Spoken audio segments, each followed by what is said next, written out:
Here's another look at the rims. If we come over to this side here, I had to replace the studs for the front spindles because they were pretty shot. And of course I bought aftermarket ones, which were a lot cheaper. But boy, they really stick out a long ways. Talked about that. So I wanted to put the rim on, the new rim, and check out the fit of the chrome lug nuts.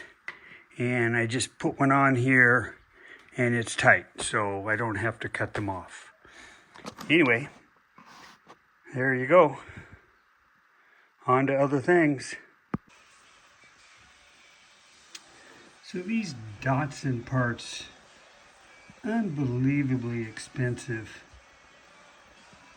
I'm just looking at the cables. I kind of did a study today of what cables the car requires. Not sure which ones I have. But what have we got here? $350, $4, $5, $6. Be over $1,000 for 1, 2, 3, 4, 5, 6 cable assemblies. Wow. And I mean, I have some of them. Hopefully all of them. Wow. So after checking the lug nut fit, I took all the stuff off the part shelf, went through it, organized it, mostly looking for cables, and pretty much got things organized. These are the two radio assemblies. I don't need a radio, but this obviously has to go in, this assembly, and they need to get cleaned up. And so, and again, cables come off of these, so I just don't know yet what I'm gonna do. Probably just test it, see if it works, but you know, who needs a radio? Especially with, you know, cell phones and Bluetooth and all that stuff. But it would look kind of funny without one. So it'll probably go back in.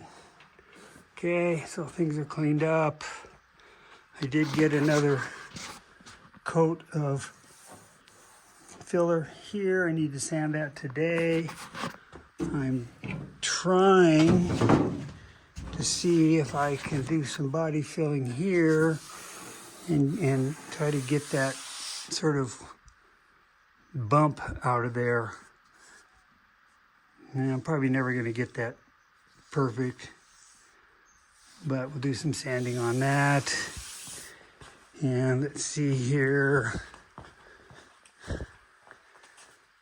So these are just some of the, I'm not sure what that did. These are some of the dash parts here.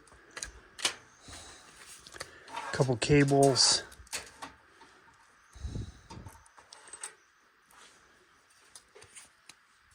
So now it's time to go put some fluids in the car. Okay, I got a few fluids installed. I got the damper oil for the SU carburetors, and you fill them up to 13 millimeters from the top. There actually is kind of a line there, a little lip inside. So that was done. I got distilled water in the radiator. It takes 2 gallons, and it almost took 2 gallons. So once I run it, then you can check the fluid level. There'll be some air in there.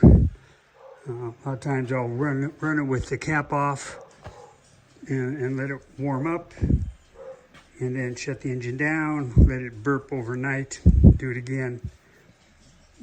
That's kind of how I do it. So this is the engine braking oil I put in, the Lucas, and then I also put a pint of this Zinc Plus, which I don't know if it's in here or not. But so that's done. All I'm waiting for now is to hook up the gas lines, waiting on the sleeves, get my fuel I need some help from my buddy Bob to figure out the linkage on the carburetors. Not sure how all this works. Here, there should be a choke cable and a throttle cable. We don't need that to run the car, but we will need to open it up and hold it to 1500 to 2000 RPMs to break in the cam for 20 minutes. So it'll be interesting to see how much gas that takes out of the little tank there. And we'll do that, and we'll also check for leaks. Shouldn't be any. So that's really about all I can do on the car for now.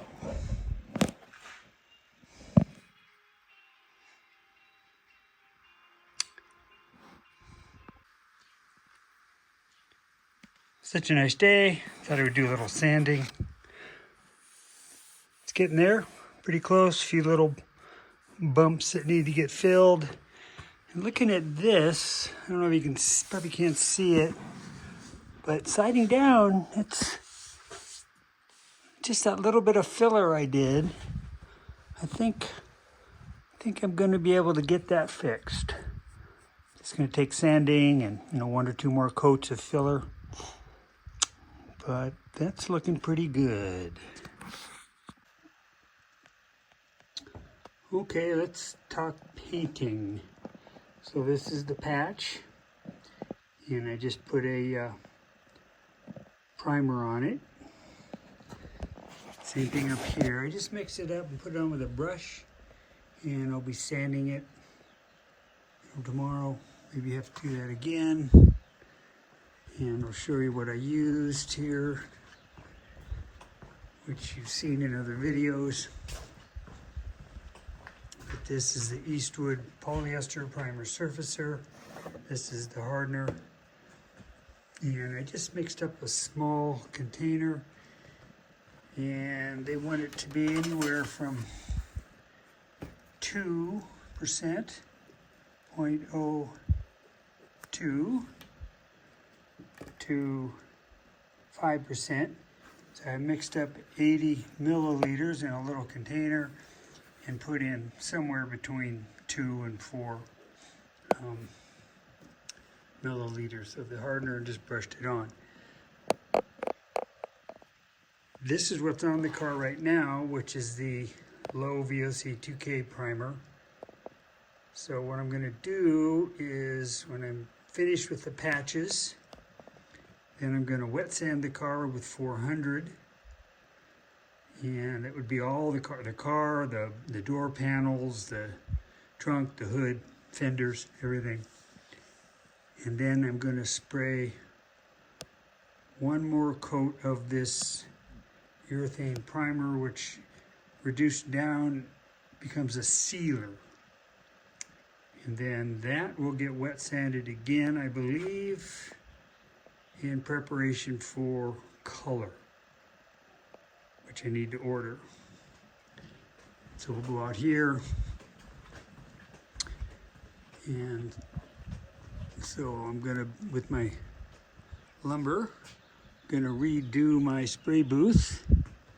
Maybe put a fan in the back hole there, and I'll take the fenders off, and I will paint the car body first. Then maybe the next day do the fenders and all the rest of the body panels. That'll all get done in the base coat yellow. And if I understand correctly, I can let that cure. Then you have to wet sand that, and then clear coat it, and then wet sand the clear coat, put on a couple more coats, and then buff it out. So it's quite the process. I don't know if I'll go that far. Maybe I will just do the color coat, spray on the clear coat, be done with it. I'm not doing a show car, so we'll see if I get lazy. But I can't do that, for a while. Probably won't be until March or April As much as I like to get it done early, it's all weather dependent and wind dependent. So we get the windy season here in April, March and April. So it'll have to be done during days when there's no wind and the temperature is somewhere 70 to 80, which it should be in March. So anyway, that's it for the day.